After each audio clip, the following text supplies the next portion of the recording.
자, 그러면 이 골다공증 환자의 경우에는 유독 좀 자주 부러지는, 예, 방금 뭐 갈비뼈 얘기하셨지만 유독 자주 부러지는 좀 그런 골절이 잦은 부위가 따로 있나요? 있죠. 예. 보통 넘어질 때를 기준으로 보면은 손목을 집어서 손목 골절, 그다음에 이제 그대로 엉덩방아를 찌면은 고관절 골절, 그다음에 척추 골절, 이렇게 세 개를 3대 골절이라고 얘기를 많이 해요. 척추 골절은 근데 너무 고통스러운. 못 움직일 것 같은데요? 네.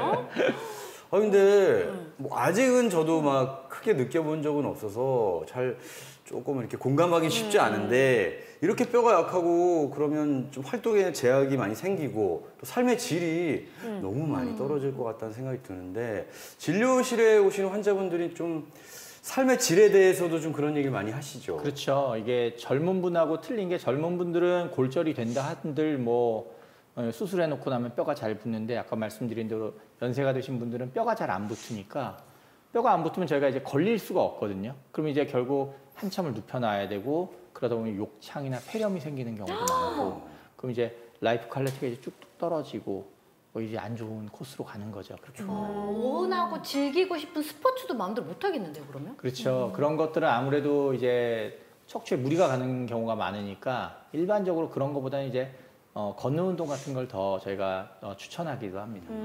아니, 저는 골다공증이라고 하니까 이게 막 무슨 암, 무슨 병, 무슨 통 이런 거면 좀 겁이 나는데 무슨 증이라고 하면 좀 가볍게 생각할 수 있잖아요. 그러네요. 예. 근데 골다공증이 이게 쉽게 생각해서는 안 될 것 같아요. 근데 이게 골다공증인가 내가 좀 스스로 알 수 있는 자가진단법 같은 게 혹시 있을까요? 자가진단법 내가 알고 있어. 뭐요? 내가 알고 있어요. 뭔데? 우리 엄마를 봤을 때 네. 예전보다 키가 좀 줄었다. 엄마가? 그러면 뼈가 이렇게 감소된 거잖아. 골다공증, 이렇게 뼈가 이렇게 조금 내려간 거니까. 네. 그래서 뼈가 좀 줄면 골다공증 증상 맞죠? 되게 날카로우세요. 진짜요? 예, 만드는 부분인 게, 척추뼈가 되게 여러 개가 있는데 하나당 조금씩 줄어들면 키가 이렇게 조금씩 줄을 수 있잖아요. 그래서 보통 기본적으로 자신의 원래 키보다 3cm 정도 3cm나요? 예, 줄어들면 이제 골다공증이 심해진 걸로 저희가 어머. 보통 진단을 하고요. 그다음에 이제 45세 이하에서 조기 폐경이 되는 경우는 또 저희가 이제 골다공증이 올 가능성이 거의 대부분이라고 보니까, 그리고 또 장애 질환이 있어서 칼슘 흡수를 장애를 받으면은 그것도 이제 골다공증이 생길 가능성이 아주 높다고 봐요. 저 조금 줄은 것 같아. 아니, 우리는 원래 좀 작았잖아요. 그렇지. 어떻게 해야 되는 거야? 어디까지 작아질 거야, 도대체? 그러니까 땅 타고 들어가겠다, 야. 키를 맨날 재야겠어요. 네. 아유, 근데 이렇게 골다공증에 대한 소문도 되게 많잖아요. 맞아요. 어떤 아줌마가 이런 얘기하면 또 거기에 귀가 팔랑팔랑, 여기다 얘기하면 이 귀에 팔랑팔랑. 그래서 제가 이걸 한번 싹 정리를 해드리려고 또 준비를 해왔어요. 해왔어요? 네, 제가 맨날 준비하는 게 있어요, 언니. 어머나, 세상에. 김다운의 팩트 체크. 해보자. 약간 뉴스처럼 그런 게 있습니다. 그래. 네, 팩트 체크. 뉴스치고는 너무 귀엽다. 그런가요? 알겠습니다. 가보겠습니다. 우리 선생님께서 OX를 또 들고 정답을 알려주시면 됩니다. 자, 첫 번째 질문 가도록 하겠습니다. 자, 가는 뼈가 두꺼운 뼈나 통뼈보다 골다공증에 더 잘 걸린다? 어떨 것 같으세요? 뼈가 가늘면? 걸릴 것 같은데? 저도요. 왜냐면 얇은 만큼 더 이렇게 구멍이 송송 잘 들어갈 것 같아요. 그럼 뭔가 마른 사람들이 골다공증에 더 많이 걸릴 수 있겠네요. 자, 정답은 뭔지 선생님한테 정답은 들어볼게요. X. 아니에요? 또 통뼈라고 하는 건 사실 의학적인 용어는 아니에요. 네. 근데 이제 두꺼운 뼈를 지칭하고 한다고 본다면, 이게 뼈가 두껍냐 얇냐 하는 거는 사실 골다공증과는 관련은 없습니다. 이게 골다공증은 골 밀도의 문제거든요. 그러니까 뼈가 얇더라도 뼈가 아주 치밀하게 골 밀도가 빡빡하다고 하면 그건 골다공증에 그게 더 의미가 있는 거니까, 사실 통뼈, 가는 뼈는 큰 의미가 없다고 보셔도 됩니다. 그럼 뭐 예를 들어 뭐 강호동 선배님이나 마동석 씨가 걸릴 확률이 낮은 건 아니다. 그렇죠. 그러네요. 맞습니다. 네, 정확하게 보죠. 그러니까 이제 질이네요, 질. 그러니까 그렇죠. 양보다는 질. 양보다 질. 네. 오케이. 그렇군요. 좀 뭔가 칼슘을 더 많이 먹어야겠다는 생각이 드네요. 진짜. 자, 그러면 두 번째 팩트 체크 가도록 할게요.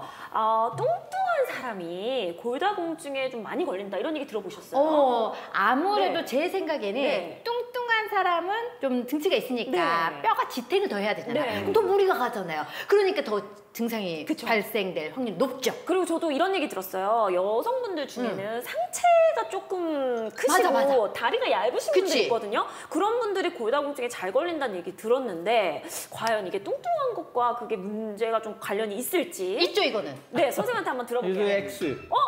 아니에요? 아니에요? 그렇지 않습니다. 이게 보통 조금 틀린 얘기인데요. 뚱뚱하다는 것과는 조금 차이가 있지만 복부 비만은 의미가 있어요. 그러니까 무슨 얘기냐면 복부 비만이 심한 환자들은 골다공증에 걸릴 확률이 일반인보다 5.5배 더 높다고 하거든요. 그러면 이제 복부 비만하고 틀리게 체형이 이렇게 좀 뚱뚱하다고 하는 거는 네. 좀 틀린데 왜 뭐가 틀리냐면은 우리 몸에서 체중이 늘어나게 되면 이 척추의 엑시스를 중심으로 봤을 때 체중이 늘어나면 그만큼 척추가 많은 무게를 받쳐야 되니까 얘가 보상작용으로 골밀도를 증가시켜요. 알아서. 그러니까 체중이 늘어나는 만큼 얘도 버텨줘야 되니까 이게 척추가 골밀도가 증가가 하니까 네. 그게 크게 골다공증이 오거나 하지 않는데 문제는 그 엑시스에서 벗어난 복부만 비만이 있는 경우는 이게 사실 골밀도 증가가 안 돼요. 그러니까 부러지는 경우도 많이 생기죠. 그러니까는 말씀하신 체형이 뚱뚱한 체형이라고 하는 거는 사실 크게 골다공증에 더 위험한 체형은 아닌 거고요.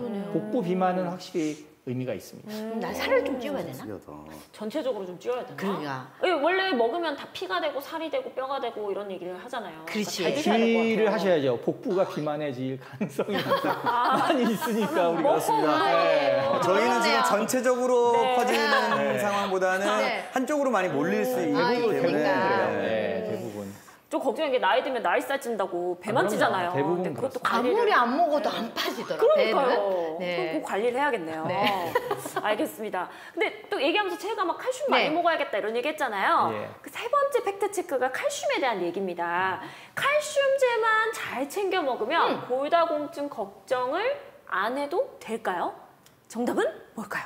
이거는 뭐 봐도 X일 것 같죠? 그죠? 왜요? 왜요? 칼슘제 잘 챙겨 먹는데요. 맞아요. 보통 뭐만 하면 된다 뭐 이런 건 보통 X가 많잖아요. 근데 역시 이제 공부 잘하는 사람들은 다르네. 예리하네. 아. 칼슘제만 장기간 과다하게 네. 복용하면 이제 보통 심혈관계 질환만 더 생기는 가능성이 더 높아지고요. 오. 칼슘 적당량 섭취하고 비타민 D도 병용요법, 그다음에 이제 체중 부하에서 걷는 운동 이런 것들이 같이 복합적으로 병용이 돼야지 골다공증을 예방할 수 있겠죠.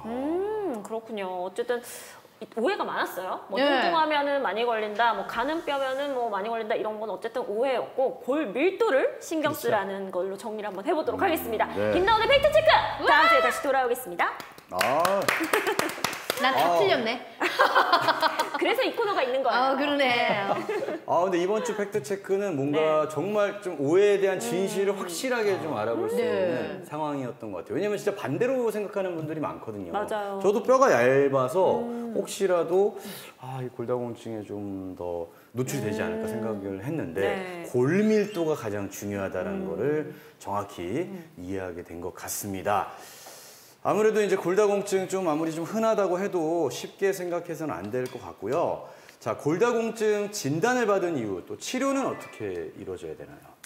그렇죠. 이제 지금까지 제가 말씀드린 어떤 칼슘 섭취, 그다음에 이제 뭐 걷는 운동 그런 것들이 이제 예방적인 차원에서 하는 것들이고요. 골다공증 진단을 받은 다음에 치료는 이제 골다공증 치료 약물을 쓰는 거예요. 골다공증 치료 약물은 우리 몸에서 칼슘이 흡수되는 걸 더 증가시키고 아니면 이제 칼슘이 빠져나가는 걸 막아주고 그런 두 가지로 약물들이 구분이 되는데 그런 약들이 치료 방법이 되겠습니다. 먹는 약인가요? 그렇죠. 하긴 뼈는 바를 수가 없으니까. 그러네. 바를 수가 그치. 없잖아요. 그죠? 뼈를 뭐 열어가지고 어떻게 발라? 네, 그러네. 페인트처럼 잘 먹어야겠네요. 네. 되게 신박한 아이디어인 것 아니 같아요. 이렇게 제 발라서 생각에는. 흡수돼서 뭐 그런 거 없나요? 그래도 있을 수 있을 것 같아요. 그러게요. 네. 약간 왜 네. 우리도 이제 집이 낡으면 시멘트로 이렇게 다시 그렇죠, 네, 네. 펼쳐가지고 덧칠하듯이. 튼튼하게 하잖아요. 이런 거 괜찮아요. 괜찮아. 되게 괜찮은 것 같아요. 네. 아니 사실 우리 또 피부에도 진피스까지 흡수한다 이런 맞아요. 연예크림 많잖아요. 레이저 이런 거 있잖아요. 네, 그런 것처럼 좀 개발 좀 해주세요. 알겠습니다. 알아보도록 할게요. 그런데 이게 한번 뼈가 약해지면은 아까 좀 튼튼해지기도 어렵다 이런 얘기도 있었는데 그러면 이 골다공증 같은 경우는 완치가 안 되는 거예요? 완치의 개념을 어디에 두느냐에 따라서 틀려요. 그러니까 완치를 내가 젊은 사람들의 골밀도 수치까지 완치를 하고 싶어요 하면 그건 불가능하죠. 그건 있을 수 없는 일이고 자기 나이대에 맞는 골밀도 수치가 있어요. 그러니까 그거를 매년 골밀도 검사를 하면서 고수치에서 더 떨어지지 않도록 약을 쓰는 게 중요하겠죠. 근데 그 골다공증이신 분들 보면은 그냥 그대로 안고 가시는 분들이 많더라고요. 약을 뭐 좀 적극적으로 먹거나 뭐 치료를 막 열심히 하시는 분들이 잘 없는 것 같았어요. 맞아요. 저도 그런 얘기 들었어요. 이 골다공증 약을 꾸준히 먹게 되면 뭐 뼈가 녹는다? 이런 얘기를 들어서 임플란트도 안 된다. 그래서 아예 그렇죠. 안 드시는 분들이 있더라고요. 그거 맞나요?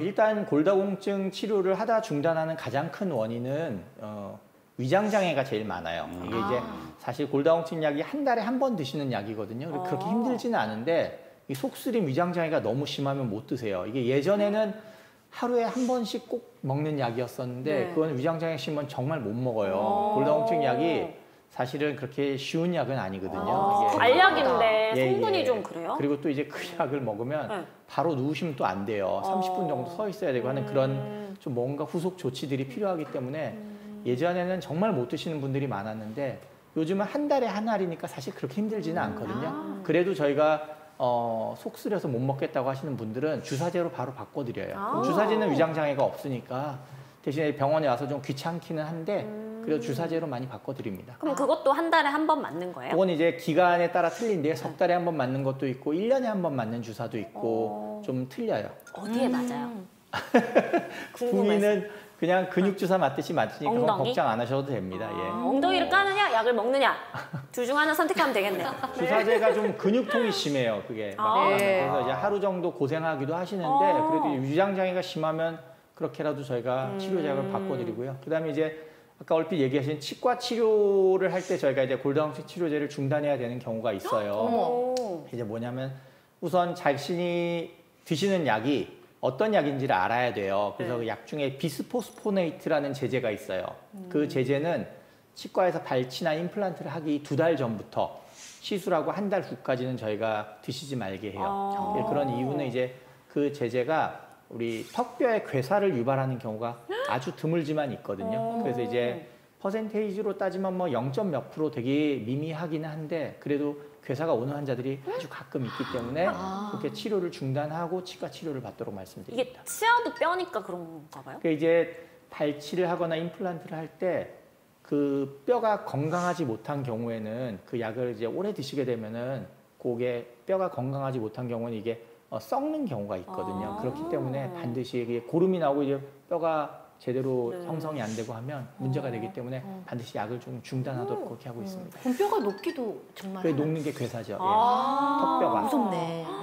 그러면 이 약이나 주사, 약물 치료를 하면, 약물 치료나 이제 주사 치료를 하면 어쨌든 골밀도가 높아진다는 그렇죠. 이제 말씀이신 거죠? 이게 뼈에서 칼슘이 빠져나가는 걸 막아주는 약들이거든요. 이게 전반적으로. 그러니까 이제 그럼 예를 들어 저희가 좀 더 노화되기 전에 지금 이걸 예방 차원에서 그래요. 한다면 그거는 어떨까요? 아니요, 그거는 의미가 없다고 봐요. 왜냐하면 이제 지금 툰 씨 아직 검사를 안 해보셨겠지만 네. 골다공증 검사해 보면 정상일 가능성이 아주 높거든요.